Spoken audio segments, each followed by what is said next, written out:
Hi అండి, అందరూ ఎలా ఉన్నారు? Welcome back to our channel Srilakshmi creations 111. ఈరోజు నేను కుకింగ్ వీడియోతో మీ ముందుకు రావడం అయితే జరిగిందండి. ఈరోజు వీడియో వచ్చేసి చేపల పులుసు అండి. చాలా అంటే చాలా బాగుంటుంది. వేడి అన్నంలో కొంచెం చేపల పులుసు వేసుకొని చిన్న ఉల్లిపాయ ముక్క వేసుకొని తింటే నా సామిరంగా అనాల్సిందే, అంత బాగుంటుంది. నేను చేసే ప్రాసెస్లో మీరు కూడా ట్రై చేయండి. చేపల పులుసులో కొంచెం మనం పులుపు వేస్తాం కాబట్టి చాలా బాగుంటుంది నోటికి తినడానికి.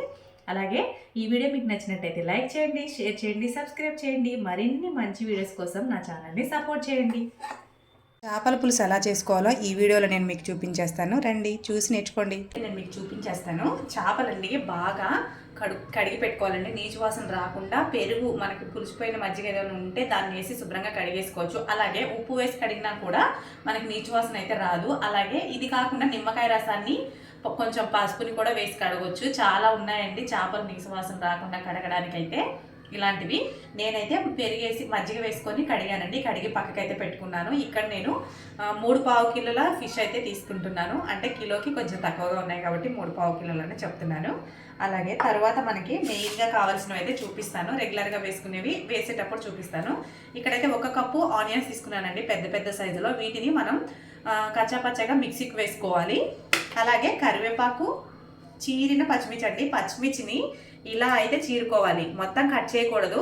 మధ్యలోకి ఇలా చీరుకుంటే ఈ పచ్చిమిర్చి కూడా మనం పులుసులో తినేసేయచ్చు. ఎందుకంటే పుల్లగా ఉంటుంది కాబట్టి దీని కారం అనేది చచ్చిపోతుందండి. అప్పుడు మనం పచ్చిమిర్చిని కూడా తినొచ్చు. అందుకని చెప్పేసి ఇలా వేస్తారు పచ్చిమిర్చిని. ఇక్కడ నేను 6-7 పచ్చిమిర్చి తీసుకున్నానండి. అలాగే మన పులుసుకి మనం తినగలిగినంత పులుపు అయితే వేసుకోవాల్సి ఉంటుంది కాబట్టి పులుసు చింతపండు తీసుకున్నాను. ఇది నానబెట్టుకుందాం మన పులుసు వేగేటప్పుడు, ఉల్లిపాయ వేగేటప్పుడు. అలాగే కొత్తిమీర, చేపల పులుసుకి కొత్తిమీర కంపల్సరీ కావాలండి. వీటితో అయితే ఇప్పుడు ఎలా చేసుకోవాలనేది ఈ వీడియోలో నేను మీకు చూపించేస్తాను. ఓకే అండి, స్టవ్ ఆన్ చేసేసి గిన్నెనైతే పెట్టుకుందాం. ఇది చేపల పులుసు దాకండి. మనకి ఇలా ఉందనుకోండి, దాకా ఏమవుతుందంటే ఇలా వెడల్పుగా ఉండాలండి. చేపల పులుసుకి మనం గరిటె పెట్టి కలపొద్దు, దీన్ని ఇలా తిప్పుకుంటూ కలుపుతాం కాబట్టి ఫ్రీగా ఉండాలన్నమాట. అందుకనేసి చేపల పులుసుకి సపరేట్గా ఒక దాకానే కొనుక్కుంటాం మేమైతే. ఇది నేను చేపల పులుసు కోసం మాత్రమే కొనుక్కున్నాను. మా ఫ్యామిలీ పెద్ద ఫ్యామిలీ కాబట్టి ఎక్కువ మంది ఉన్నప్పుడు చేపల పులుసు వండుకుంటే ఎక్కువ వండుకుంటాం కదా, అందుకని చెప్పేసి ఇది ఇప్పుడు తక్కువ ఉన్నా కూడా ఇదే వండుతున్నానండి ఇందులోనే. ఎందుకంటే కలుపుకోవడానికి ఈజీగా ఉంటుంది కదా మనకి, అలా అని చెప్పేసి స్టవ్ ఆన్ చేసేసి మనం గిన్నె పెట్టేసుకుని ఆయిల్ వేసేసుకుందాం. గిన్నెలో అయితే ఆయిల్ వేసేసుకున్న కరివేపాకు అయితే యాడ్ చేసుకుంటున్నాను. అలాగే చీరుకున్న పచ్చిమిర్చిని కూడా యాడ్ చేసుకుంటున్నాను. అవైతే వేగాలండి బాగా. మిక్సీ జార్ తీసుకొని మనం వేసుకున్న ఉల్లిపాయలను అయితే ఇందులో వేసుకొని కచ్చా పచ్చాగా గ్రైండ్ చేసుకుందాం.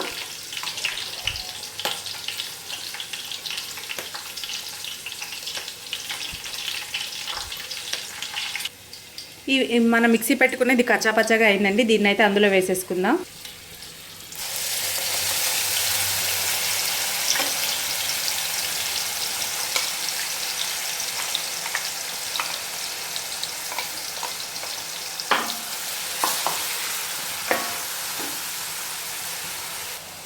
ఈ గ్రేవీ మనకి గోల్డెన్ కలర్లో బాగా మగ్గాలండి, లేదంటే పచ్చివాసన వస్తుంది. ఇప్పుడు కొంచెం పసుపుని అయితే యాడ్ చేసుకున్నాం కదా, అలాగే సాల్ట్ని కూడా వేసుకుంటే ఉల్లిపాయ గ్రేవీ అనేది బాగా మగ్గుతుంది.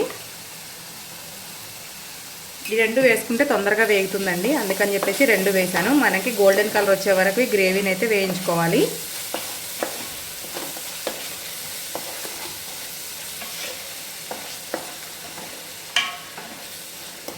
చేపలు హెల్త్కి చాలా మంచిదండి. ఈ చికెను ఇట్లాంటివి తక్కువ తిని చేపలు లాంటివి ఎక్కువ తినడం వల్ల చాలా మంచిది హెల్త్కి. వీలైనంత వరకు చేపలు తినడానికే ట్రై చేయండి అందరూ.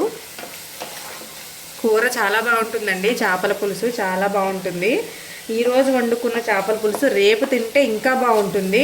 ఎవరైనా సరే చేపల పులుసు వండుకున్న వాళ్ళు అప్పటికప్పుడు తినేదానికంటే తెల్లారి తిన్నామనుకోండి, దాని టేస్ట్ ఏంటో తెలియదు, కానీ తెల్లారేసరికి చేపల పులుసు టేస్ట్ అనేది చాలా బాగుంటుంది. వండినప్పటికంటే తెల్లారే ఎక్కువ టేస్ట్ ఉంటుంది. అందుకని కొంతమంది ఏం చేస్తారంటే కొంచెం చేపల పులుసు మిగిలితే అలా పెట్టుకొని ఎక్కువ వండుకొని కొంచెం మిగిలేలా పెట్టుకొని తెల్లారి తింటూ ఉంటారు, బాగుంటుందని చెప్పేసి. ఇక్కడ దంచిన అల్లం వెల్లుల్లి పేస్ట్ అయితే వేస్తున్నానండి నేను. ఎక్కువ వేసుకోవద్దండి, ముక్కలు అనేది విడిపోతాయి, కొంచెంగానే వేసుకోవాలి.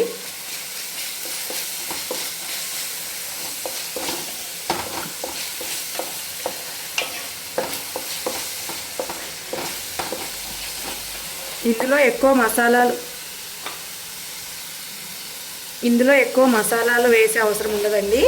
కొంచెంగానే వేసుకుంటాము. ధనియాలు జీలకర్ర పొడి కూడా వేస్తాను ఇందులో. నేను చూపించలేదు కదా మీకు స్టార్టింగ్లో.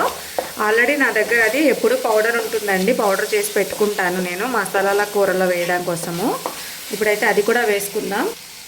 చేపల పులుసు కోసం అయితే నేను ధనియాలు జీలకర్ర ఇలాచీని పౌడర్ చేసి పెట్టుకుంటానండి. ఇది 1 స్పూన్నర వేద్దాము. దీనివల్ల టేస్ట్ ఇంకా బాగా పెరుగుతుందన్నమాట మనకి.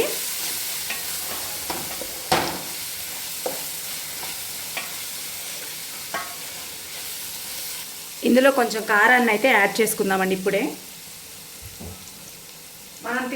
మనకి ఎంత కారం తింటామో అంత అయితే యాడ్ చేసుకోవాలి. చేపల పులుసు కారం కారంగానే ఉంటే బాగుంటుందండి. నేనైతే ఇక్కడ 3 స్పూన్లు యాడ్ చేస్తున్నాను. ఎందుకంటే మా కారము మేము ఆడించుకున్నది కదండి, అందుకని ఎక్కువ కారం ఉండదు. మేము ఆంధ్ర సైడ్ నుంచి తెచ్చుకొని ఆడించుకుంటాము, అక్కడ ఆడించుకొని తెచ్చుకుంటాము. అందుకని చెప్పి ఇక్కడ సన్నకాయలు ఉండవు కాబట్టి కారం తక్కువగా ఉంటుంది. అందుకే నేను కలర్ఫుల్గా ఉంటుంది కానీ కారం ఉండదండి, ఇది ఎక్కువ ఉండదు, మాకు సరిపోతుందన్నమాట. మీరైతే చెక్ చేసుకొని వేసుకోండి, మీ కారం ఎంత తింటారనే దాన్ని బట్టి చెక్ చేసి వేసుకోండి. ఇప్పుడు మనం కడిగి పెట్టుకున్న చేప ముక్కల్ని ఇందులో ఈ రకంగా పెట్టుకోవాలండి. మసాలా అనేది ముక్కలకి బాగా పడుతుంది. కొంతమంది పులుసు మరిగిన తర్వాత కొంచెం మరిగిన తర్వాత వేస్తారు, అలా అయితే పులుసులో అంత చప్పబడిపోతుంది అనమాట. ఇలా మనం పెట్టుకున్నట్టయితే మనకి మసాలా గ్రేవీలో పెట్టే వరకు ఒక 10 నిమిషాలు మూత పెట్టి మగ్గించామనుకోండి, మసాలా అంతా ముక్కలు బాగా లాక్కుంటాయి. 2 సైడ్స్ తిప్పుకుంటూ ముక్కలకి మసాలా పట్టే విధంగా ఇలా పెట్టుకోవాలి. అందుకనే వెడల్పు గిన్నె పెట్టుకోవాలి అని మీకు చెప్పాను నేను. ఇలా పెట్టుకుంటే మనకి ఇలా పెట్టుకోవచ్చు. ఇరుగ్గా ఉన్న గిన్నె పెట్టుకున్నాం అనుకోండి, మనకి ఇలా పెట్టుకోవడానికి రాదు కదా. ఇప్పుడు కొద్దిసేపు మూత వేసేసి దాన్ని మగ్గనిద్దామండి. ఈలోపు మనం తీసుకున్న చింతపండు నానబెట్టుకొని పులుసు అయితే తీసి పెట్టుకుందామండి. అవి మగ్గిన తర్వాత పులుసు అయితే పోయాల్సి ఉంటుంది. నేను ఈ పులుసుని మనం పులుపు తినేదాన్ని బట్టి పులుసు పోసుకోవాలండి. ఎవరు తినేదాన్ని బట్టి వాళ్ళైతే చింతపండుని ఎక్కువ తినేవాళ్ళు ఉంటారు, కొంతమంది పుల్లగా తినేవాళ్ళు, వాళ్ళు కొంచెం ఎక్కువ వేసుకోవాలి. మేము కొంచెం తక్కువగా తింటాం కాబట్టి నేను కొంచెమే వేసానండి. ఎవరి ఇష్టానికి తగ్గట్టు వాళ్ళైతే వేసుకోవాల్సి ఉంటుంది, అది కారమైనా సరే పులుపు అయినా సరే. ఇదైతే రెడీ చేసి పెట్టుకుందాం. మనకి ముక్కలు మగ్గిపోతూ ఉంటాయి. దాన్ని టర్న్ చేసుకొని ఒకసారి అది కూడా లాక్కున్న తర్వాత మనము ఈ పులుసుని అయితే అందులో పోసేసుకుందాం. ముక్కలన్నిటినీ ఒకసారి తిప్పుకుందామండి. ఇంకొక సైడ్కి కూడా తిప్పుకొని ఇది చూడండి మసాలా ఇలా పడుతుందన్నమాట. ఒక్కొక్క దాన్ని టర్న్ చేసుకుందాం.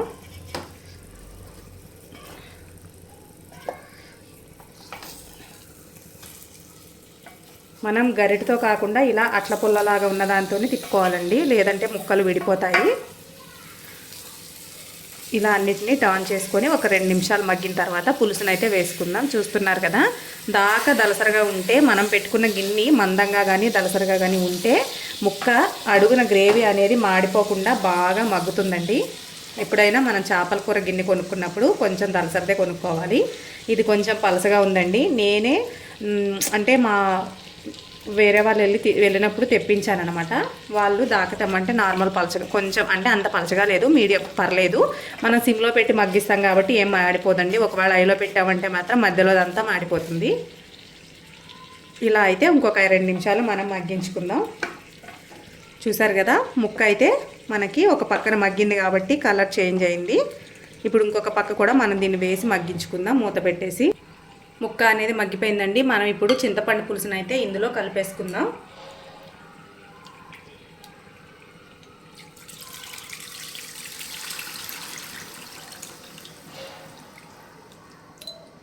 మనకు పులుసు ఎంత ఎక్కువ తిందాం అనే దాన్ని బట్టి పులుసు వేసుకోవాలండి.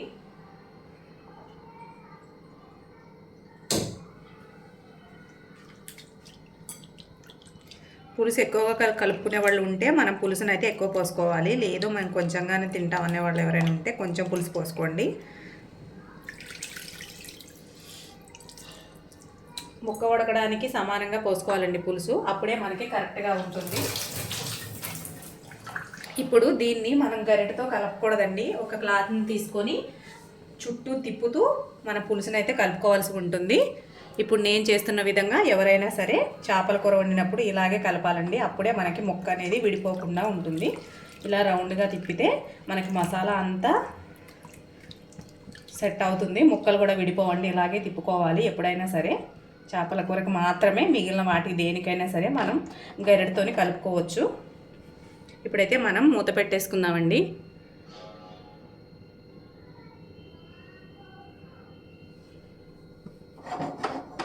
దీన్ని మనం మూత పెట్టించుకొని ఉడికించుకుందాం.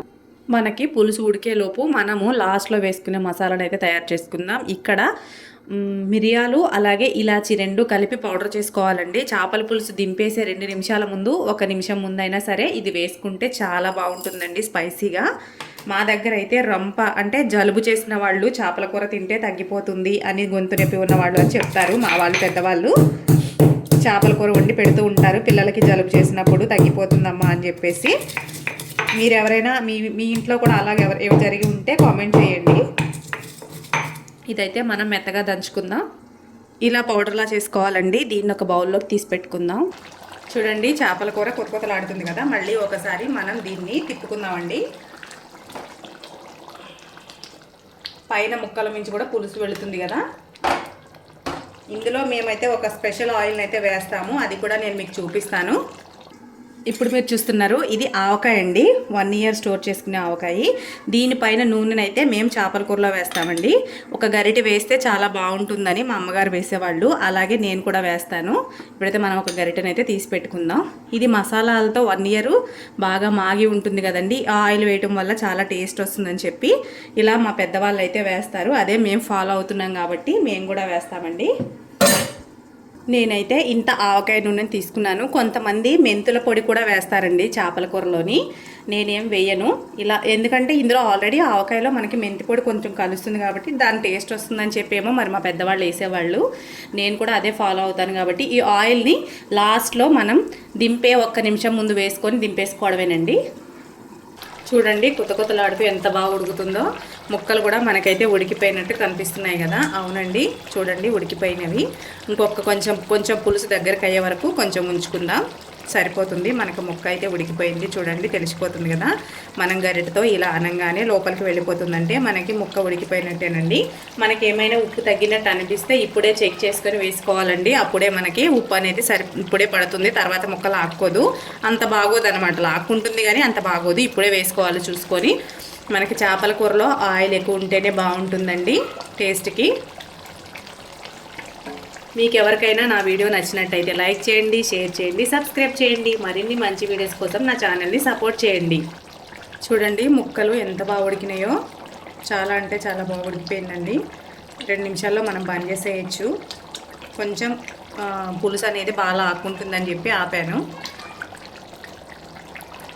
రొంప పట్టిన వాళ్ళు, రొంప అంటే సర్ది కానీ మనకి కోల్డ్ కానీ అయినప్పుడు ఇలా చేపల పులుసు తిన్నామనుకోండి కోల్డ్ తగ్గిపోతుంది అని చెప్పి మా పెద్దవాళ్ళు అనేవాళ్ళండి. మాకు ఎప్పుడైనా రొంప పట్టినప్పుడు సండే ఆ రోజుల్లో అలా సండే ఉంటే ఎక్కువ చేపల్ని ప్రిపేర్ చేసేవాళ్ళు. రొంప పట్టింది కదా చేపల పులుసు తింటే తగ్గిపోతుంది అని చెప్పేవాళ్ళండి మా సైడ్ వాళ్ళు అయితే. మా అమ్మగారు కానీ మా అత్తగారు కానీ అలాగే చెప్పేవాళ్ళు. ఇప్పుడు మనం స్టవ్ ఆఫ్ చేసేసుకుందామండి. ముక్క అయితే ఉడికిపోయింది, చూసారు కదా ఎంత బాగా వచ్చిందో. కొత్తిమీర వేసుకొని లాస్ట్కి మనం కొత్తిమీర అలాగే ఈ మిరియాల పొడిని అయితే వేసేసుకుంటే సరిపోతుందండి. నేను ఇప్పుడైతే స్టవ్ ఆఫ్ చేసేసాను. ఇప్పుడు ఈ పౌడర్ని అయితే వేసేస్తున్నాను. చాలా బాగుంటుందండి ఇలా వేసుకుంటే. నేను చేసిన స్టైల్లో మీరు కూడా ట్రై చేయండి. మీకు ఎవరికైనా నా వీడియో నచ్చితే సబ్స్క్రైబ్ చేయడం మాత్రం మర్చిపోకండి. ఇలా కదిపితేనే ముక్క ఇడిపోతుంది, చూసారా ఎంత బాగా ఉడికిందో. ఇప్పుడు మనం కొత్తిమీరని కూడా వేసేసి మూత పెట్టేసామనుకోండి, కొత్తిమీర పులుసులో అయితే బాగా మగ్గుతుంది. అందుకని చెప్పేసి ఇప్పుడు నేను కొంచెం కొత్తిమీర వేస్తున్నాను. మనం సర్వ్ చేసుకునే బౌల్ పైన మరి కొంచెం వేసుకుందాం. ఇలా వేసేసుకొని మూత పెట్టుకుంటే మనకైతే చేపల పులుసు రెడీ అయిపోయింది కదండి. అలాగే ఇప్పుడు ఈ మన ఆవకాయ నూనె అయితే ఇందులో కొంచెం యాడ్ చేసుకుందాం. కలర్ఫుల్గా చాలా బాగుంటుంది. చూసారు కదా ఎంత బాగుందో. దీని టేస్ట్ ఇప్పుడు అనేది వస్తుంది. మనం ఒక 10 నిమిషాలు మూత పెట్టి వదిలేయాలండి. అప్పుడు మనకి కరెక్ట్గా రెడీ అయిపోతుంది. నూనె ఎక్కువ ఉందని మాత్రం అనుకోకండి, ఎందుకంటే ఈ చేపల పులుసులో నూనె ఎక్కువ ఉంటేనే బాగుంటుందండి. ఇలా పైకి తేరుకుంటుంది కానీ కిందంతా మనకి పులుసే ఉంటుంది, నూనె మాత్రం పైకి తేరుకుంటుంది. అప్పుడే మనకి పర్ఫెక్ట్గా చేపల పులుసు రెడీ అయినట్టు. మనకి నూనె పైకి కనిపిస్తేనే, ఏ కూర అయినా నూనె పైకి కొంచెం కనిపిస్తేనే మనకి పులుసు అనేది కరెక్ట్గా మనం పర్ఫెక్ట్గా వండినట్టు అర్థమండి. నా వీడియో మీకు నచ్చితే సబ్స్క్రైబ్ చేయడం మర్చిపోకండి.